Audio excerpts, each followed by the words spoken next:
Hello friends, स्वागत है आपका अपने यूट्यूब चैनल अपराडा जीएस क्लासेज में। तो दोस्तों यहाँ पर देख सकते हैं फ्रेंड्स, स्टैटिक जीके के प्रश्नों को यहाँ पे देखेंगे। तो आइए पहला प्रश्न स्टार्ट करते हैं बिना टाइम वेस्ट किए। यदि पृथ्वी घूमना बंद कर देती है तो किस स्थान पर किसी वस्तु के भार में सबसे कम असर पड़ेगा? अगर पृथ्वी घूमना बंद कर देती है तो किस स्थान पर किसी वस्तु के भार पर सबसे कम असर पड़ेगा?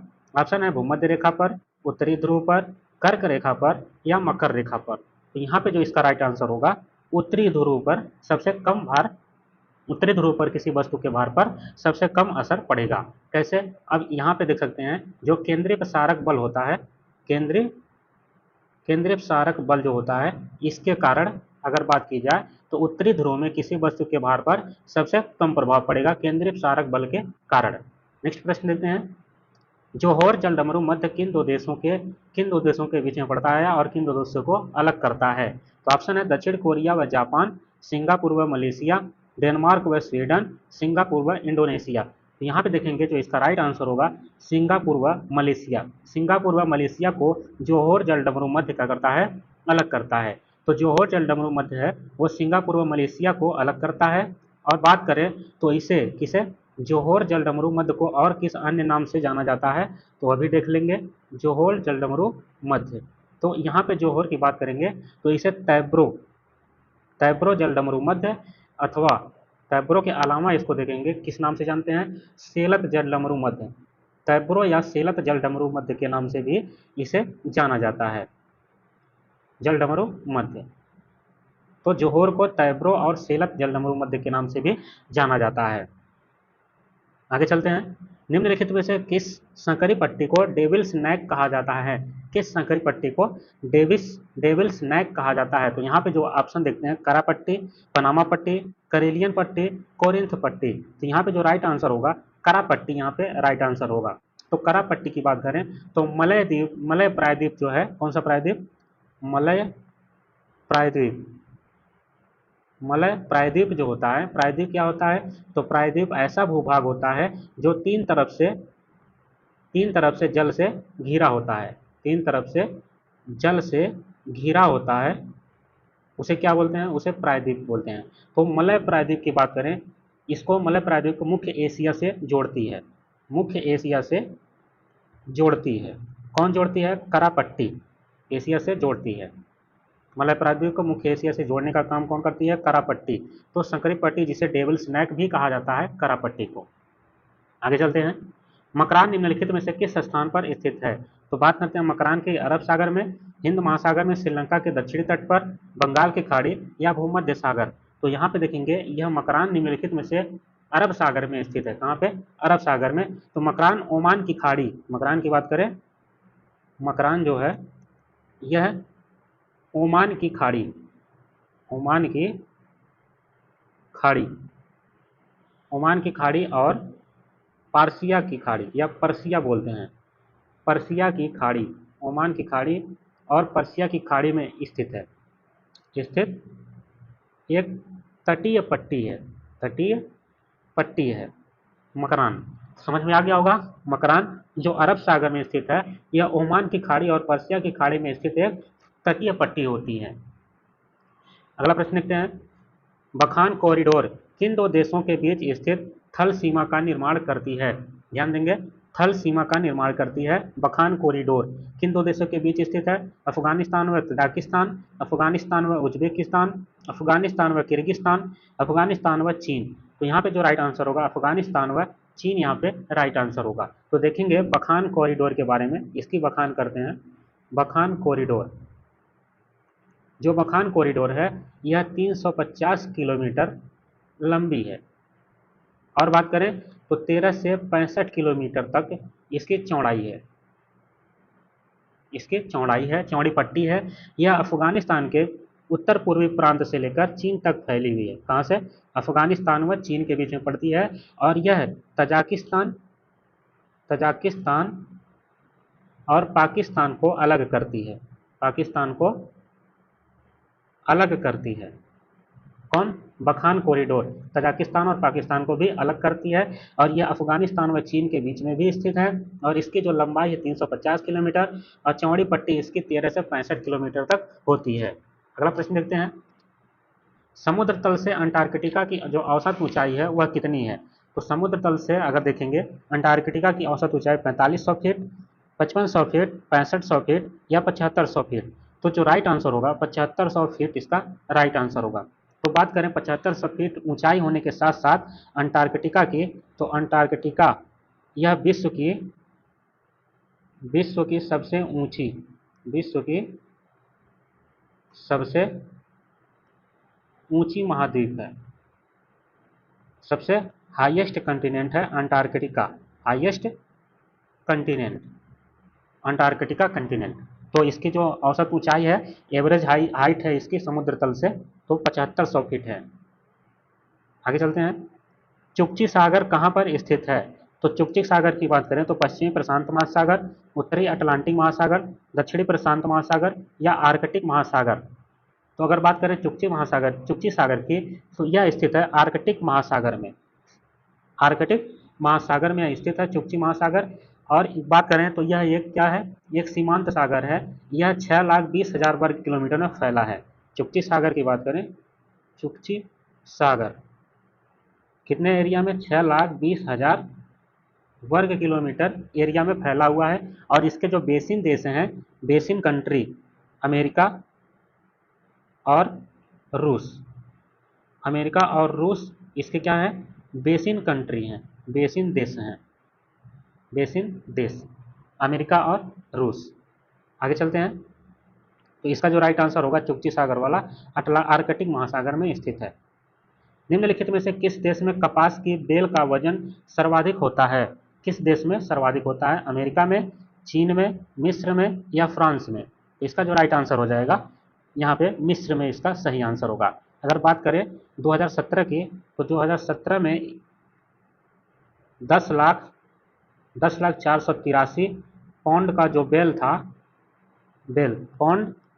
बेल कपास का उत्पादन किया गया था, कपास का उत्पादन किया गया था। ठीक है, तो यहाँ पे पूछ रहा है किस देश में कपास की बेल का वजन सर्वाधिक होता है? तो मिस्र में जो कपास की बेल होता है उसका वजन सर्वाधिक होता है। विश्व में कपास उत्पादन करने वाले सबसे बड़े क्षेत्र एक स्थान पर केंद्रित किस देश में स्थित है? तो ऑप्शन देखें यहाँ पे, चाइना, भारत, अमेरिका या पाकिस्तान। तो यहाँ पे जो राइट आंसर हो जाएगा अमेरिका, यहाँ पे राइट आंसर होगा। तो विश्व की बात करें तो विश्व का सबसे बड़ा एक स्थान केंद्रित उत्पादक वाला, एक स्थान पर केंद्रित उत्पादन करने वाला जो क्षेत्र है वो अमेरिका के दक्षिणी मैदान में, अमेरिका के दक्षिणी मैदान में स्थित है, दक्षिणी मैदान में स्थित है। तो इसका राइट आंसर होगा अमेरिका। चेरी एराना कॉफी किस देश में उत्पादित की जाती है? वियतनाम में, कैमरून में, लाइबेरिया में या यमन में? तो इसका जो सही आंसर होगा कैमरून में चेरी एरेना कॉफी उत्पादित की जाती है। चेरी एरेना कॉफी की बात करें तो यह क्यों यहाँ फेमस है? इसमें कैफीन नहीं पाया जाता। जो चेरी एराना कॉफी जो है इसमें कैफीन नहीं पाया जाता है, कैफीन नहीं पाया जाता। ठीक है, तो यह कैमरून में उत्पादित की जाती है। आगे बात करेंगे, पैनिकुलगारा निम्नलिखित में से किसकी प्रजाति है? तो बात करेंगे पैनिकुलगारा की, तो यह किसकी प्रजाति है? मिर्च की, इलायची की, सरसों की या चावल की? तो यहाँ पे जो इसका राइट आंसर होगा इलायची की प्रजाति है। अगर इसके अलावा बात करें पैनिकुलगारा के, तो अगर इसके अलावा बात करें तो वेंडर भी इलायची की प्रजाति है। पलाकुझी, क्या पलाकुझी भी देखें तो यह भी पलाकुझी, और इसके अलावा पैनिकुलगारा यह भी किसकी प्रजाति है? तो ये तीनों प्रजातियां इलायची से संबंधित हैं। निम्नलिखित में से किस देश में हीलियम से भरपूर प्राकृतिक गैस फील्ड स्थित है? ऑस्ट्रेलिया में, चीन में, भारत में या अमेरिका में? तो यहाँ पे जो सही आंसर होगा अमेरिका में स्थित है हीलियम से भरपूर प्राकृतिक गैस फील्ड। तो अमेरिका यहाँ पे राइट आंसर होगा, ऑप्शन नंबर डी। मीना किस क्षेत्र का प्रमुख उद्योग, मीना क्षेत्र का जो प्रमुख उद्योग है वो क्या है? तो बात करते हैं मीना की। तो मीना क्या है? तो मीना को हिंदी में बोल सकते हैं मध्य पूर्व, या इंग्लिश में जो middle eastern middle eastern and north या नॉर्दर्न अफ्रीका, इसका फुल फॉर्म है middle eastern and northern Africa. Hindi में बोलेंगे मध्य पूर्व व उत्तरी अफ्रीका, उत्तरी अफ्रीका। इसका यहाँ पे यह किस लिए फेमस है, तो यहाँ इसका जो मुख्य उद्योग क्षेत्र है वह पेट्रोलियम के लिए, पेट्रोलियम इसका मुख्य उद्योग क्षेत्र है, पेट्रोलियम। तो इसका जो राइट आंसर होगा पेट्रोलियम इसका सही आंसर होगा। इस क्षेत्र में पेट्रोलियम पदार्थ के विशाल भंडार मौजूद हैं। इसका right answer option number B होगा। विश्व का सबसे शुष्क स्थान कौन सा है, कालाहारी, अटाकामा, मेजाओ मरुस्थल, तेबरनास मरुस्थल। तो इसका जो सही आंसर होगा विश्व का सबसे मरुस्थल सबसे शुष्क यहाँ पे अटाकामा होगा। बात करते हैं अटाकामा की, तो अटाकामा मरुस्थल कहाँ पे स्थित है, तो यह मरुस्थल दक्षिण अमेरिका महाद्वीप में, दक्षिणी अमेरिका महाद्वीप में एक देश है चिली, चिली में अटाकामा मरुस्थल पाया जाता है, अटाकामा मरुस्थल पाया जाता है। अब बात करते हैं कालाहारी मरुस्थल की, तो यह बोत्सवाना में कालाहारी मरुस्थल बोत्सवाना में पाया जाता है, कालाहारी मरुस्थल। बात करते हैं मोजावे मरुस्थल की, तो यह संयुक्त राज्य अमेरिका में, मोजावे मरुस्थल जो है संयुक्त राज्य अमेरिका में पाया जाता है, अमेरिका में। टेबरनास मरुस्थल यह स्पेन में, यह स्पेन देश के अल्मेरिया राज्य में, अल्मेरिया प्रांत में स्थित है तेबरनास मरुस्थल। आगे चलते हैं भूगर्भिक रिफ्ट अथवा भ्रंश का कारण किस स्थलाकृति की रचना होती है। जो भूगर्भिक रिफ्ट होता है अथवा जो भ्रंश का कारण किसी स्थलाकृति का निर्माण हो जाता है, तो वह कौन सी स्थलाकृति का निर्माण होता है। ऑप्शन देखते हैं रिफ्ट घाटी का, तालुस का, क्रिवास का, यारदुंग का। तो यहाँ पे जो इसका राइट आंसर होगा रिफ्ट घाटी का निर्माण होता है। तो बात करते हैं जो विवर्तनिक गतिविधियों के कारण उत्पन्न होने वाले जो भ्रंश से रिफ्ट घाटी का निर्माण होता है। भूगर्भिक रिफ्ट अथवा भ्रंश के कारण यानी कि विवर्तनिक गतिविधियों के कारण, विवर्तनिक गतिविधियों के कारण किसका निर्माण होता है, रिफ्ट घाटी का निर्माण होता है।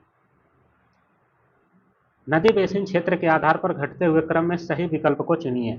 Amazon, Congo, Ganga, Amazon, Congo, Mississippi, Amazon, Mississippi, Congo, Amazon, Mississippi या गंगा। तो यहाँ पे जो इसका राइट आंसर हो जाएगा देखेंगे, तो जो पहले देखेंगे अमेजन की, पहले हम बात करते हैं अमेजन की।